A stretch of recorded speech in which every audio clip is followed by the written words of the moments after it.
Aluminum production can be one of the most frustrating things in Satisfactory.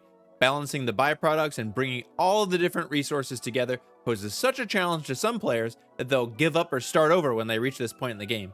So is it really possible to fit all of this into one blueprint? Spoiler alert, yes. Today's video will show you how to make an entire aluminum factory in one blueprint, and the throughput you can get is pretty awesome. Even with a fully overclocked Mark III miner on a normal bauxite node, you would only need 3 of these blueprints strung together to use the entire output. This blueprint requires 2 key alternate recipes: sloppy alumina, which removes silica byproduct from the alumina solution process, and pure aluminum ingot, which has 2 benefits. No silica is needed, and it uses a smelter, a much smaller machine than the foundry needed for the standard recipe. So this recipe will input bauxite, coal, and water and output 120 aluminum casings per minute.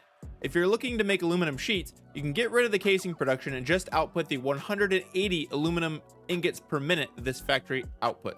To start this one-click factory blueprint, we'll get out another blueprint, my 2-meter foundation blueprint, to serve as the base for this design today. This will be the first blueprint I've done with refineries in it, and they do fit vertically on a 2-meter foundation. I did check it, although they are right up to the top. So we're going to take out our refinery, and we're going to put 2 refineries down for this design today. The first one is going to go right up against this edge, and we'll center it on that axis as well, right there. Then we'll put another refinery right next to it and flip it around this direction. I'll tell you why in just a sec. To go from bauxite to aluminum casings, there's 4 steps. You need to make alumina solution, you need to make aluminum scrap, you need to make aluminum ingots, and then aluminum casings. And these 2 machines are for the first 2 steps in that chain. On this one, we're going to put our alumina solution recipe, but we're going to use sloppy alumina here. And that's because it does not have any silica byproduct that we have to deal with. This makes it a little bit simpler when you're trying to pack this design into a small area. And we're going to use the alumina solution here to make aluminum scrap. And aluminum scrap takes in 240 cubic meters of alumina solution per minute. You notice this perfectly matches up with the output of this machine. So we can just hook these 2 up and we'll be good to go. So let's do that right away. All right. And I like to color these by the color of the liquid. So we'll make that alumina solution colored there.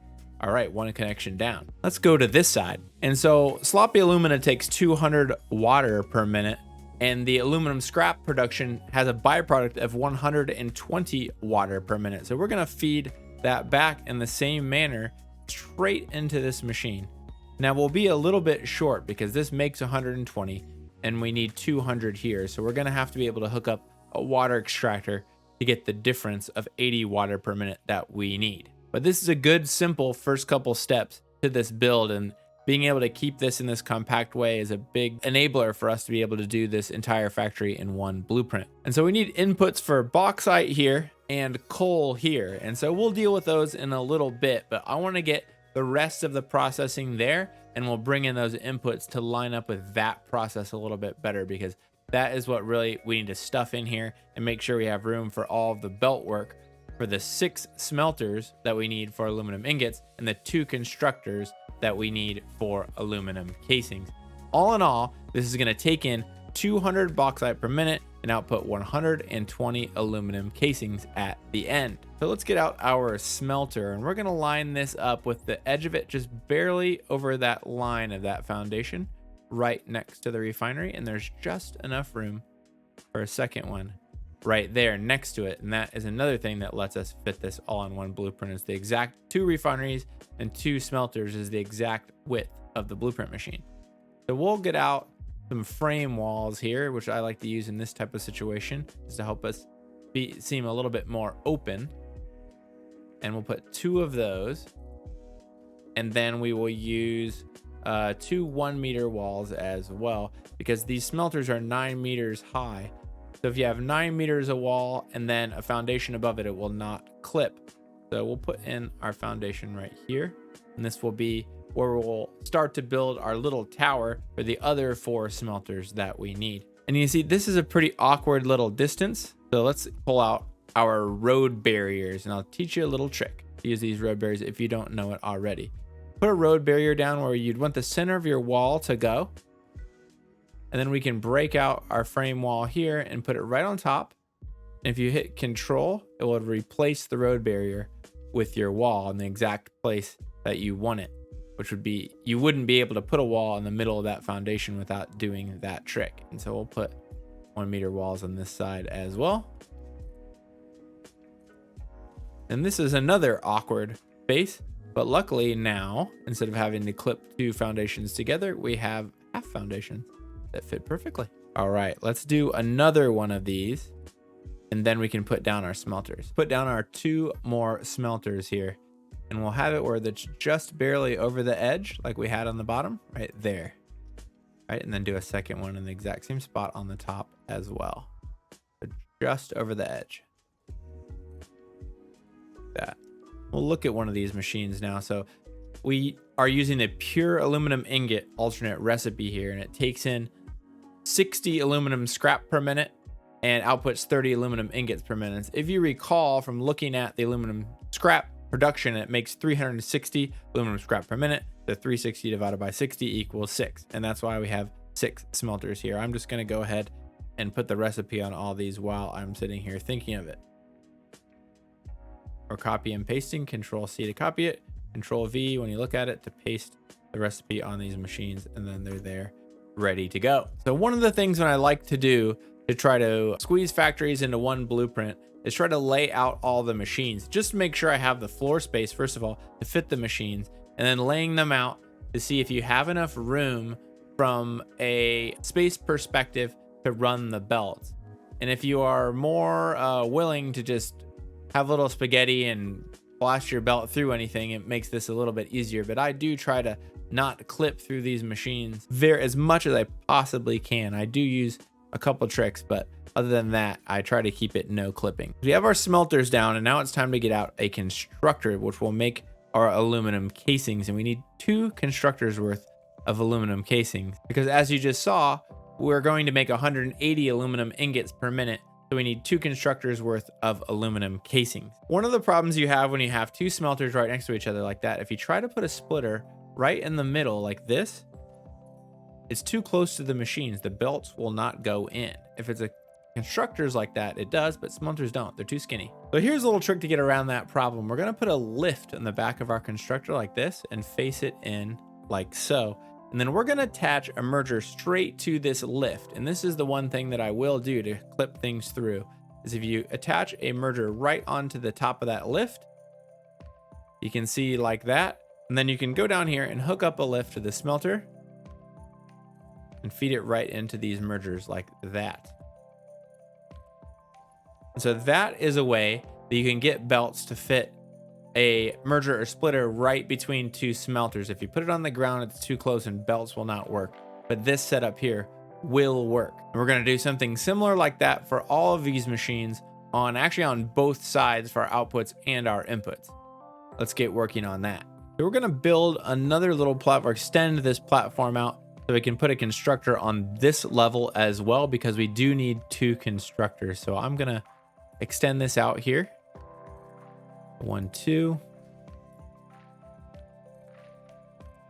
And then put that there with our 1 meter walls, and then do the same thing on this side. And we don't need the road barrier this time because we can just line it up with the existing wall. And if we get out our foundation, this won't work because our constructor will stick too far off the front and we'll say too steep, or floor is too steep or something like that.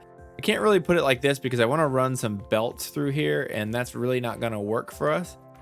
And then if you run it like this, the constructor will stick too far off the front and it won't let you put it down. So here's a little solution to this issue. So I'm going to get out a half foundation here, put that here on the end. And then I can take an additional half foundation and put it on the end like that. And then delete this one and get out a full one and attach it right there like that. And you've basically just slid that out a quarter of a foundation from there. And then if you do that, that's actually enough of a base for you to be able to run your constructor right there and not get the warning of the floor being too steep. But you can stick it off that much and it will work anymore, and it won't. We're going to do the same setup here as we did down there. We'll get out our lift, face it that way. Easier to put a merger on the end, but it's easier to do it from this side like that. and then hook up our lifts just like on the bottom floor. There's a little bit of a challenge here because we want to take the 3 levels and get it down into the 2 levels. It's kind of difficult to do that and keep our belt work tidy or even possible. So we're going to have a solution and use 1 power shard to lightly overclock this constructor and take the inputs from the top 4, and then just leave this one as normal. You can't underclock it if you want, but I don't care about, 4 megawatts of power or something, and have this one just make aluminum casings from the aluminum ingots from these 2 smelters down here. Let's get these top 2 smelters hooked up and then plugged into this merger right here. So let's get out mergers, and we're going to make a little bit of a stack here. 3 mergers high is the height of 1 unadjusted lift, like this. And we want the output to come this direction towards the smelters, so we can bring it downstairs. That like that, and then you get out your lifts just like on the other floors. Like that. And then so we're gonna take a floor hole out and put it here, right in between the little metal thing. So we're gonna take our lift out here, put it in the floor hole, go up like that, and then the output of this merger for these 2 smelters is coming down that floor hole. Now we can come in here, get a lift out of the floor hole, hook it up into that merger. So now all 4 of these smelters are flowing down into this constructor, so we can put on the aluminum casing recipe. Takes 90 aluminum ingots to make 60 aluminum casing, so 20 casings per 30 aluminum ingots. And noting that we have now 120 aluminum ingots, then we need another 20 aluminum casings. So we're going to put a power shard on here and then make 80 aluminum casings per minute, and now you'll see it takes 120 aluminum ingots per minute, which is exactly what we have coming in. We'll go down here on the bottom and just put this one has the recipe on it. Like I said, we could underclock this to be 66%, but it saves you just like a couple, maybe like 1 megawatt of power, and I just don't care. I use 30 gigawatts of power, so it doesn't really matter to me. So we're just gonna leave it like that. But if you are tight on power somehow and you are building aluminum, go for it. So we have our aluminum ingots attaching to our aluminum casing production. Now we need to attach our aluminum scrap to our aluminum ingot input. So we're gonna do something similar with the setup here. So we're gonna take a lift and move it out here, and want it to be an output at the top, and then turn the output around like this. And then we're going to put a splitter on the top of this, just very much like we put a merger on the other side there. So let's get this splitter on, and then we can put our lifts on each side here to receive that output from the splitter. And so we can actually just connect this up with a belt, and we don't want to do that because that looks ugly. So we're going to make it go right up to the same level as the lift, and then go over, and it should be a right angle. And we're going to have it go up with a lift just like we did on that other side as well. But first we need to get our splitters up at the right level. So I'm just going to use a stack because it's just the easiest way to do it. And so we're going to have the output coming up here the front and the input coming on the inside, up a floor hole, and then we'll take out these middle 4 here. So we're going to put a floor hole here in the middle, right when that little lit like rise is in the smelter. Get out our lift, face it towards the merger, and then hook it in. I'm sorry, face it towards the splitter and then hook it in. We'll do the same thing down here, is get this hooked up to our splitter. Very nice. Okay, and same setup as we're used to. Hook it up to the machines, get up to the splitter there, and we'll do the same thing up here as well. We'll make a little stack. 3 above the level where you are is what you want for an unadjusted lift. We'll have the input coming out the front, coming into the front, get rid of the extra lifts, and then bring this up and into the input of that splitter. Get our lifts out on either side, like so. And then that is the input sorted for our aluminum scrap into our aluminum ingot machines. Nice little compact way to work with smelters because they are a little bit closer together than others. It's hard to get a merger splitter between them. This is the strat right here. to deal with that. Oh, I just rhymed. One of the key requirements I set up for a one-click factory is being able to string together as many of these blueprints as belts allow to expand the factory out. So you can turn 120 aluminum casing per minute one-click factory into a 360 aluminum casing per minute three-click factory. And so that is key. I don't count it unless we can do that. So we're going to set up these inputs and outputs to do exactly that. So we're going to get out our conveyor wall hole with 2 holes like so, and then get a splitter right here with the input coming in that way from the wall, hooking that little belt in, hook that little belt in. But then all you need to do if you string them in a row is just hook up a belt on that side. And so to be able to do that, we obviously need to traverse this belt right here. So we're going to put down a lift right here that will send it out that direction, and then receive it. We need to R, there we go, going the right way. Then we need a lift down here to get it up in the air as well. So then we can hook together these 2 lifts with our belt. And now the bauxite will come in, go into the sloppy alumina, and then pop up on this lift over the rest of these belts, come out the other end where we can string a bunch of them together. And while we're on this side, we might as well just polish it off. So this water is a little bit short of what we need. This is 120 water per minute. We need 200. So we need a water extractor, and there's basically 2 ways to hook this up. You can have the water extractor be out here and have the pipe come out horizontally, or you can do what I normally do, which is set up aluminum over water or run water underneath and have a little pipe floor hole here. So that's what we're gonna do here, is have a pipe floor hole right outside the center of that pipe. We want a junction cross on the pipe, but we want it to be vertical like this. Make sure it's lined up. I'll explain that verticality in just a second, but we'll hook it up first. Get your pipeline and go here, and auto clips through that belt quite a bit. Auto 2D doesn't work, but noodle gets through there and it just barely grazes it. You know, I'm willing to accept that. And so you can now bring in water from below through this floor hole from water extractors or pipes you have running in a logistics layer or what have you. Why do we have this little rise in the pipe rather than having it go straight? Well, that helps prioritize the water sources. So if you have a source coming in from the top like this across a U-bend, it will prioritize the sources on the same level like this. So all of the water from the aluminum scrap needs to be used to make sure production keeps going and doesn't back up. So that is key in any aluminum setup or with any byproduct setup. This will use all of this water first and then augment that with water coming in over the top here. No valves needed, nothing fancy. This will work. It's working all over my save at the moment. Okay, so we have bauxite and water inputs going, and the only other input we need is this coal right here. But before we do that, I want to gather up our outputs of our aluminum casings, which I also want to be able to traverse the entire blueprint to make sure we can string a few together. So let's get that done. So just for lining up sake, I am going to put a conveyor hole wall down here. I'm actually going to use the 3-hole wall because you can't really use that other one because it will clip into the refinery. So we need a merger down here. We want our output going that way towards the edge of the blueprint.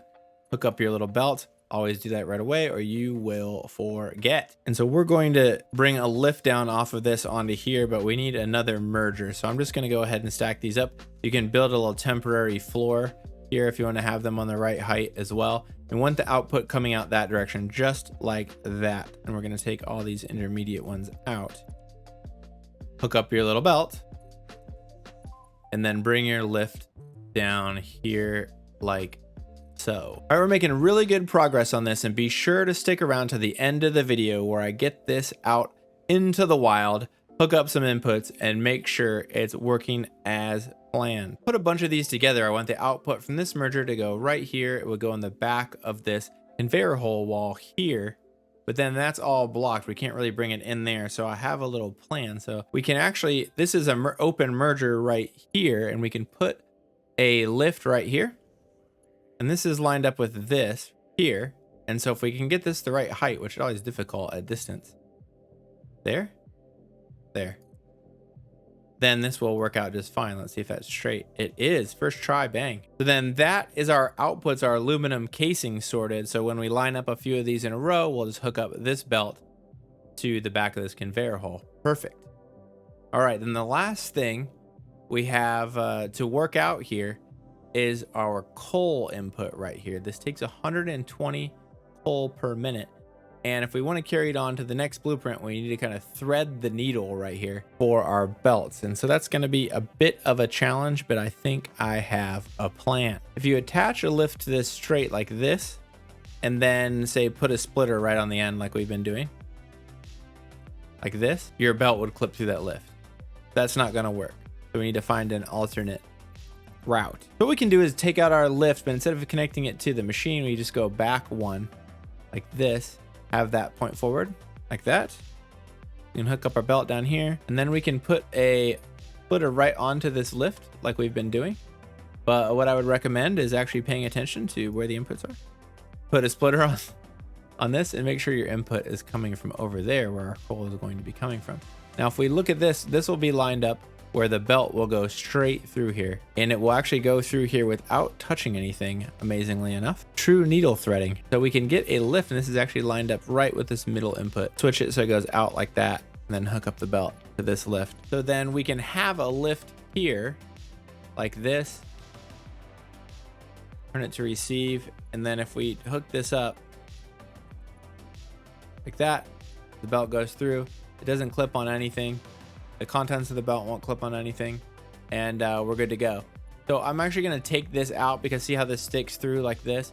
This is if we strung them together, I would put this would be one thing that we do to hook them together, is put this belt and this lift on. I'm going to hook up the power, and then we're going to go into the wild, into the Crater Lakes with my actual massive first aluminum factory that is just huge, and compare it to using this little box to make our aluminum. I'll see you in the Crater Lakes in just a sec. But this is my original aluminum factory I showed a couple clips of in the intro, and I wanted to bring my blueprint to try out here because we already have the raw materials, but I also wanted to show the difference in how compact you can make something. This entire factory makes about 400 aluminum ingots per minute, which is about 2.5 of what our blueprint puts out. And obviously this is in a much larger area. I tried to decorate it a little bit, all that type of thing, but you can be very space efficient with these blueprints with these alternate recipes. So let's give this a try. I'm gonna put it on some frame foundations here, like a little oil derrick in the middle of this Crater Lake. Let's see how that works out. See if it'll do it for me. Get out our aluminum casings, 2 meters, and see if we can get it to sit on top. Hooray, there we go. Of course, I didn't think about where the inputs are, so I probably have it lined up the wrong direction. We're gonna do a quick and dirty trial here to make sure all this works. So I'm gonna steal these inputs and not worry about lining anything up or anything like that, because I am gonna tear this down when we're done. This looks very janky. I haven't seen spaghetti like this in my world for quite some time. So feast your eyes and enjoy the temporary spaghetti. The moment of truth. Let's turn this thing on and see if my design actually works. It would be a serious bummer if it did not. So we're gonna hook up the power right here to this pole, and then go over here and check it out. All right, that's a good sign. Coal coming in. We got bauxite coming in. All right, alumina solution production has begun. Excellent. And aluminum scrap production has now begun, now that there's enough alumina solution, so we should be good to go there. The water is draining. Excellent. Then we have scrap flowing out of here into our smelters. Great news. Green lights all around so far. Then let's take a look at our constructors, which are now getting ingots. It's all just kind of firing up here, so they don't quite have them at 100% yet. This is all going as needed. We have all the water that we need. This is actually getting rid of all the water. That's the key. That will actually back it up if this doesn't get rid of all of its water. And it just needs some time to work everything through. We just haven't got these guys quite full of aluminum scrap yet. And once that happens, that will fill up the manifold. It just takes a little bit of time. But other than that, it's all working, all running smooth as silk. Keep in mind what I said, this entire factory has the output of 2.5 of these blueprints. But this big factory next door doesn't even output aluminum casings or sheets. This is just for aluminum ingots. It's the aluminum ingots for 2.5 of these blueprints, let alone the additional production of the aluminum casings. So this to me looks like a very successful one-click factory, and definitely one that I'm going to use in my world. next time I have to put in some aluminum. I am pretty stoked about this one, and I hope you are too. I hope you enjoyed the video today, and until next time, I'm Dr. Loot Crate, and stay stoked out there.